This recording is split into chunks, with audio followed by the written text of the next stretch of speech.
ஒரு ஊர்ல ஒருத்தன் ரொம்ப கஞ்சனா இருந்தான்.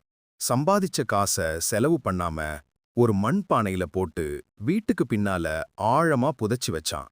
தினமும் ராத்திரி வந்து அத பார்த்து பார்த்து சிரிச்சுட்டு பூமிக்குள்ளேயே பத்திரமா மூடிட்டு போவான்.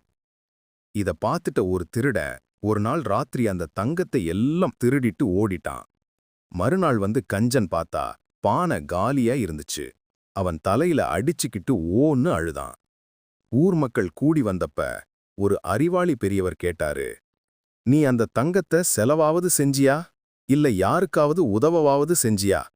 கஞ்சன், இல்லவே இல்ல, நான் அதை பார்த்து சந்தோஷப்பட்டேன்னு சொன்னான்.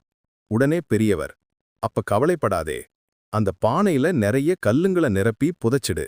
நீ தங்கத்தை எப்படி செலவு செய்யலையோ அதே மாதிரி அந்த கல்லாலையும் உனக்கு எந்த பிரயோஜனமும் இல்ல.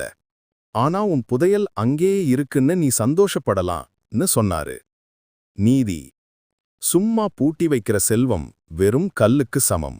பணம்ங்கிறது செலவு பண்ணி சந்தோஷப்படுறதுக்குத்தான். ஈயாதவனின் செல்வம் வீணா போகும்.